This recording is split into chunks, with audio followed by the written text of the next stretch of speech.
मेरी ही कथा चल रही है और मेरी कथा को समझने के लिए किसी की कथा भी कहनी पड़े, पर लक्ष्य तो मेरी कथा श्रवण करने का है। सारे काम काज छोड़ करके ठीक टाइम पर 5 मिनट में पता नहीं निकट भव्य जीव कहाँ से आ जाते हैं, अपनी रुचि से आ जाते हैं।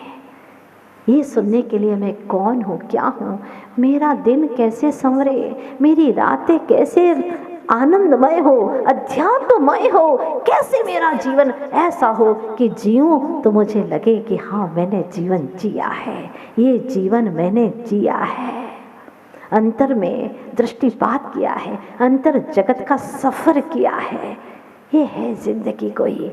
धन्य है प्रभु कुंद कुंज स्वामी, आप लिख रहे हैं फिर भी कह रहे मैं कहूँगा, कुछ तो विशेष बात है। समय सार का गाथा का एक एक शब्द बहुत वजनदार है, क्योंकि आत्मा की अनुभूति से लिखा गया है। कहते हैं ना, जहाँ न पहुँचे रवि वहाँ पहुँचे कवि, और जहाँ ना पहुँचे कवि वहाँ पहुँचे आत्मानुभवी। जहाँ कभी भी नहीं पहुंच सकता वहाँ पर आत्मानुभवी पहुंच सकता है, क्योंकि जो जितना आत्मा की गहराई में उतरता है उतना ही उसको दुनिया का ज्ञान तो सहज हो जाता है, करना नहीं पड़ता। लेकिन जो दुनिया के ज्ञान हासिल करने में लगे रहते हैं वो आत्मा की अतलांत गहराइयों में डूब नहीं पाते। इसलिए हमारे आध्यात्मिक संत वह जो कुछ भी कहते हैं बहुत गहराई होती है उनके हर शब्दों में। सम्यक दर्शन को पाने के लिए देशना लब्धि है, क्षोभशम लब्धि, विशुद्धि लब्धि, देशना लब्धि। लिखने की कोई लब्धि नहीं आई है, देशना लब्धि है। और सुनेंगे कब? जब कोई कहेगा।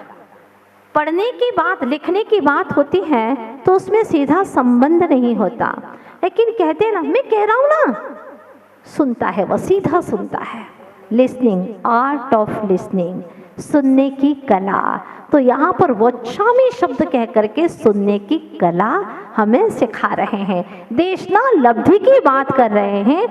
वैसे ही आप लोग जैसे 6 ढाला पढ़ते हैं उसमें आया है, ताही सुनो भवी मन थिर आन, जो चाहो अपनो कल्याण। उसे सुनो, जो मैं कह रहा हूँ, और कह रहा हूँ तो सुनना होगा तुम्हें। वो छामी कहूँगा और तुम सुनोगे। सुनोगे या नहीं बताओ ना। बुरे भाव मत करना, कभी कभी बीच बीच में हो जाता है ऐसा, कोई बात नहीं, वो तो आया गया सब चलता रहता है। लेकिन मुझे तो सुनना है, सुनना है वह जो शुद्ध केवली ने कहा है। अब यहाँ पर कहा शुद्ध केवली भणितम। देखिएगा आपके हाथ में पुस्तक है ना, ये हवा करने के लिए नहीं दी है। हाँ, कुछ लोगों को मैंने देखा है ऐसे ऐसे करते हुए, वो हवा करेंगे जिनवाणी से तो हवा ही बनेंगे, वायु का एक जीव ही बनेंगे, इससे आगे प्रोग्रेस नहीं हो पाएगी। ध्यान रखना, ये माँ जिनवाणी है, इसकी कद्र करना है। भले ही एक गाथा हो, एक शब्द हो, लेकिन आपको समझना है। बिना पुस्तक के आप समझ ना पाएंगे, इसलिए आपके हाथों तक पुस्तकें ग्रंथ पहुंचाए हैं। वो छामी कहूंगा, समय पाहुड़म इणम, यह समय प्राभृत को मैं कहूंगा, जो सामान्य नहीं है। शुद्ध केवली भणिदम, शुद्ध केवली के द्वारा कहा गया। इसमें 3 अर्थ निकाले अमृतचंद्र स्वामी ने, जिन्होंने इसके ऊपर टीका लिखी 1000 वर्ष के बाद में। ऐसे अमृतचंद्र महाराज कहते हैं कि यहाँ श्रुत केवली के द्वारा कहा गया है 1 बात, श्रुत के द्वारा कहा गया है 2 बात, तीसरी बात केवली के द्वारा कहा गया है 3री बात। 3 अर्थ निकाले हैं। केवली भगवान ने कहा है, ये कोई मेरे मन गणंत बातें नहीं है, मैं अपने मन की बात नहीं कहता हूँ। जब कोई विशेष आत्मा का हम प्रूफ देते हैं तो सामने वाला स्वीकार कर लेता है। ये जीव एक छोटा सा भजन लिखता है, संसारी अज्ञानी जीव, तो ये मैंने लिखा, मैंने क्या लिखा है? इधर उधर के 4 शब्द स्वरचित तो है नहीं, स्वचूरित है।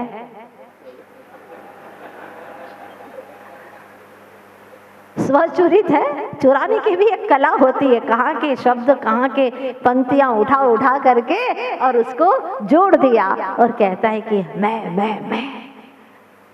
ये मैं की शुरुआत जो हो रही है वो बहुत खतरनाक है, क्योंकि मैं को हम जानते तो है ही नहीं। और मैं आप दिन भर में कितनी बार मैं करते हैं बताइए ना।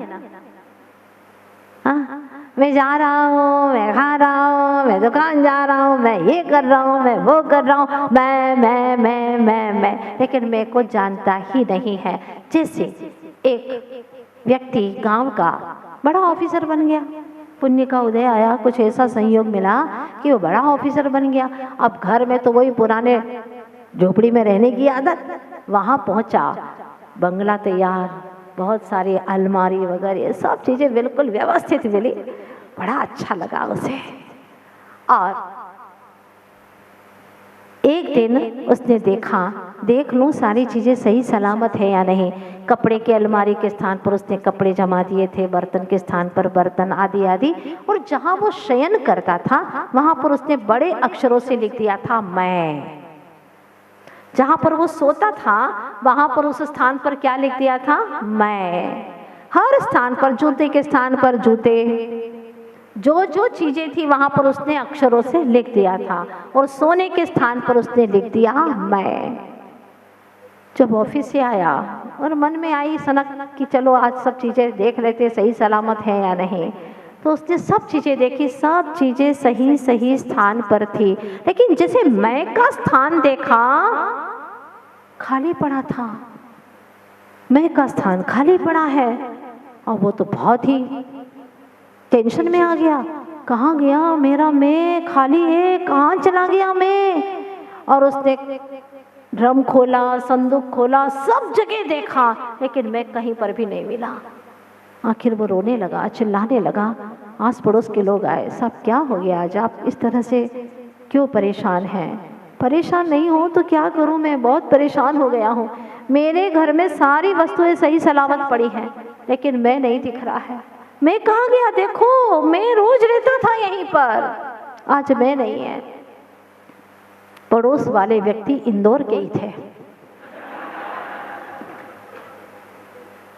बहुत समझदार, विवेकवान थे कि नहीं थे बताओ? फिर हंसने की क्या बात है? बहुत समझदार थे, विवेकवान थे। और जैसे ही उसने देखा मैं लिखा हुआ उसके सोने के स्थान पर, वो समझ गया। उसने कहा साहब आपका मैं मिल जाएगा, मैं ढूंढ करके दूंगा, आपको दे दोगे? हाँ हाँ साहब बिल्कुल, आप दयनीय ना बने, आप बिल्कुल दीनहीन ना बने, मैं आपको आपका मैं लौटा करके ही रहूंगा। अच्छा तो मेरा मैं दिला दो, बहुत परेशान हूँ, खाया पिया कुछ नहीं, ढूंढते ढूंढते 4 घंटे हो गए मुझे। आप बिल्कुल टेंशन न करें, आपका मैं मिल जाएगा, बिल्कुल मिल जाएगा। और उनको धीरे धीरे से पकड़ करके लेकर के गए। साहब आप बिल्कुल चैन से रहें, आप तो बिल्कुल विश्राम करें, आपका मैं मिल जाएगा। और उनको वहाँ पर लिटा दिया। जैसे ही लिटाया फिर कहा देखो मैं हाँ हाँ मैं मिल गया, मुझे मेरा मैं मिल गया मेरा मैं। वाह, बस इतनी सी तो बात थी, मैं ठिकाने पर पहुंच जाए तो मैं मिल जाए, इतना सही तो काम करना है।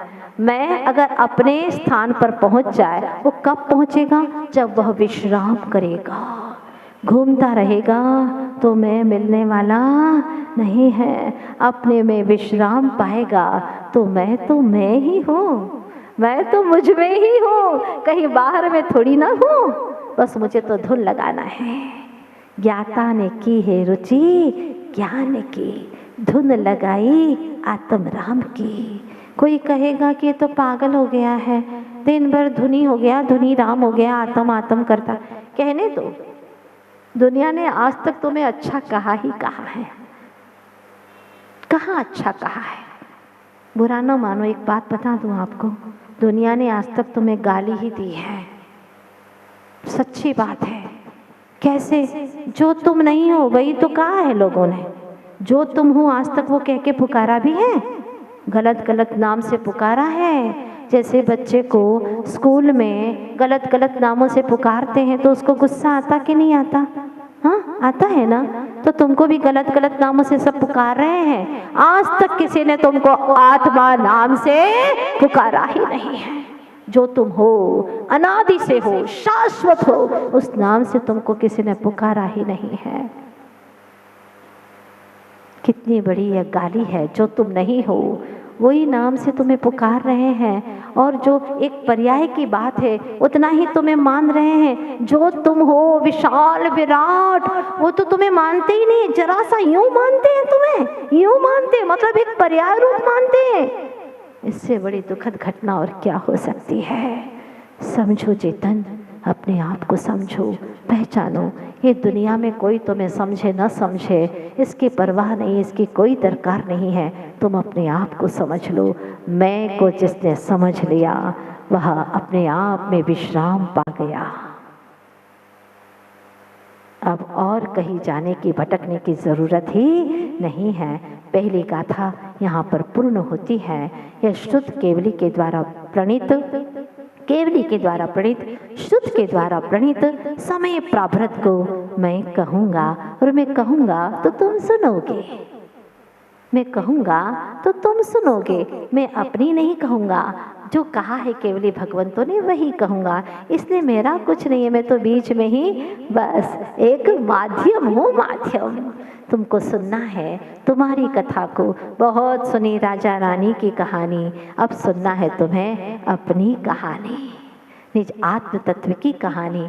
शुरुआत में जब मैंने लोगों से कहा था कि समय सार चलेगा, समय सार, चेहरा देख लीजिए आप हमारा, समय सार, माता जी बहुत कठिन पड़ेगा।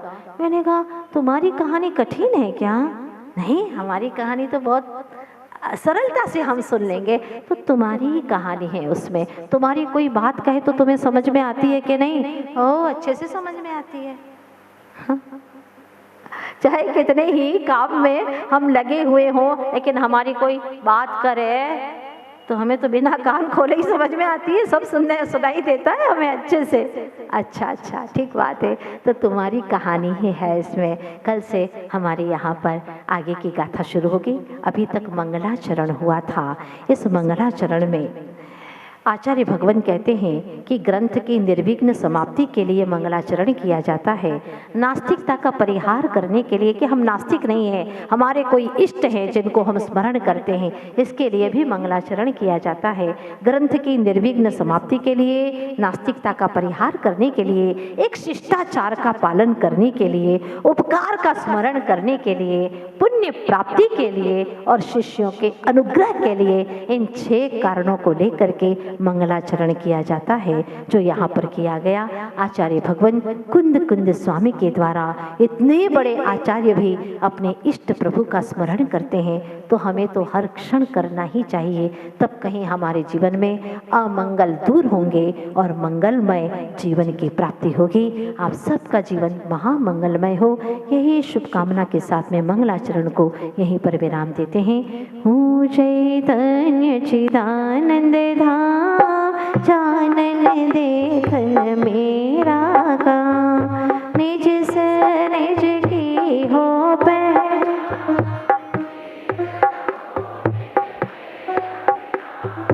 हो जाऊं निर्मल निष्काम,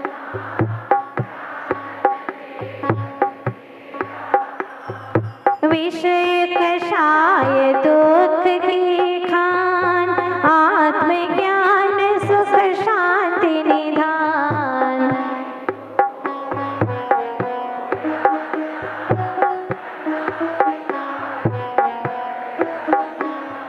हो चैतन्य चिदानंद,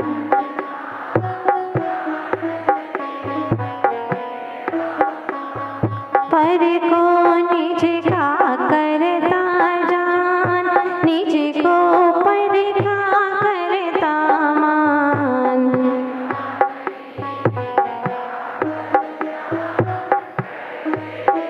हो चैतन्य चिदानंद,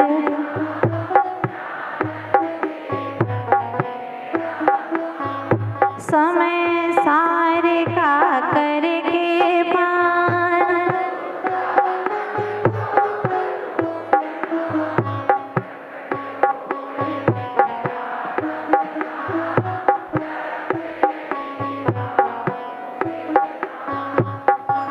श्री 24 तीर्थंकर भगवान की, श्री कुंद कुंद आचार्य भगवान की, संत शिरोमणि आचार्य गुरुदेव श्री विद्यासागर जी महाराज